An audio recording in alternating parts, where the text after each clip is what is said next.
Sir வணக்கம். வணக்கம். வணக்கம் சார். வணக்கம் சார். நம்முடைய கம்பெனியுடைய ப்ராடக்ட் நேம், இந்த நம்ம கம்பெனியுடைய ப்ராடக்ட்டை பற்றி நீங்கள் சொல்லலாங்க சார். நம்ம கம்பெனி ப்ராடக்ட் நேம் வந்து எஸ்எஸ் சீலண்ட். இது வந்து நம்மளுக்கு வந்து டயரில் வந்து நம்ம வந்து பாதுகாப்பான பயணத்துக்கு இந்த சீலண்ட் லிக்விட் யூஸ் பண்ணுறதுனால நமக்கு வந்து இப்போ இந்த பஞ்சர் ஏற்படாது. பஞ்சனால் ஏற்படும் விபத்து தவிர்க்கப்படலாம். அதனால் நம்ம டென்ஷன்லாம் பயணிக்கலாம். சில இரவுடங்கள் பயணம் செய்யும்போது நம்ம பஞ்சர் ஏற்பட நம்ம பஞ்சர் கடை தேடி அலைய தேவையில்லை. நம்ம வந்து இந்த சீலண்ட் லிக்விட் யூஸ் பண்ணிட்டோம்னா ஒரு வருஷத்துக்கு நம்ம லைஃப்ல அந்த டயரை பாதுகாப்பு, டயர் லைஃப் கூடுது. இதனால் நம்மளுக்கு வந்து செலவு மிச்சமாகுது. பஞ்சர் கடை தேடி அலைய வேண்டியதில்ல.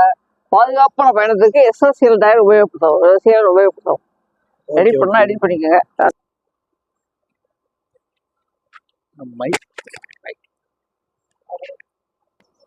ஹலோ சார், வணக்கம் சார். வணக்கம் சார். எஸ்எஸ் சீலண்ட் இந்த வண்டிக்கு அப்ளை பண்ண போகிறோம். 300 ml. 300 ml. ஆமாம். ஒரு வீலுக்கு வந்து 300 ml மட்டும் நம்ம பயன்படுத்துறது. ஆமாம். ஒவ்வொரு வண்டியும் ஒவ்வொரு டயருடைய சைஸை பொறுத்து நீங்க இதை பயன்படுத்தலாம். ஆமாம். Okay okay sorry. ஃபர்ஸ்ட் வந்து இதை எப்படி பயன்படுத்துறோம், எப்படி ஏத்தணும் அந்த டயர்ல நம்ம பார்க்க போறோம். வாங்க பார்ப்போம். ஓகே.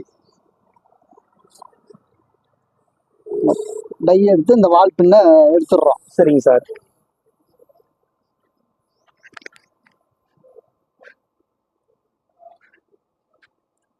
ஏர் எடுத்துடுறோம். சரிங்க சார். செக் பண்ணிக்கிறோம் நல்லா. சரிங்க சார். சரிங்க சார். செக் பண்ணிக்கிட்டு இந்த மாதிரி மாட்டிக்கிறோம். சரிங்க சார்.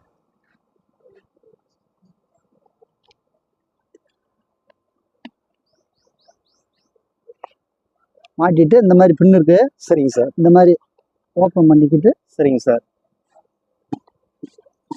பட் இதுல இருந்து ஒரு ஏர் பம்ப் அப்படிங்கிறது நம்ம வந்து இது வரைக்கும் 2 வீலர் பைக்கு இதெல்லாம் வந்து நம்ம ஒரு அவசரத்துக்கு பயன்படுத்த வேண்டியது. இந்த மாதிரி ஏர் பம்பை வச்சு தான் அவங்களுடைய வாட்டர், அதனுடைய ப்ராடக்ட் எஸ்எஸ் அந்த ப்ராடக்ட்ல வந்து எப்படி அது அடிச்சிருக்காங்கன்னு நம்ம பார்த்துக்கிட்டே இருக்கோம். பட் இந்த மாதிரி தான் இந்த டயர்ல வந்து இந்த ப்ராடக்டினுடைய எஸ்எஸ்ஸை வந்து நம்ம அதை யூஸ் பண்ணோம்னா, பட் அந்த டயருடைய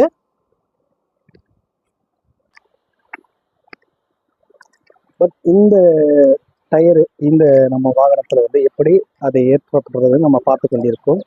இப்படித்தான் அந்த எஸ்எஸ் வந்து ஏற்றினா நம்முடைய டயருடைய அந்த பஞ்சர் ஆகாது. ஆணி அடிச்சாலும் அந்த அளவுடைய கெப்பாசிட்டிக்கு வந்து இப்போ நேரடியாக நம்ம சார்ந்த நம்ம பார்த்துக்கிட்டே இருக்கோம்.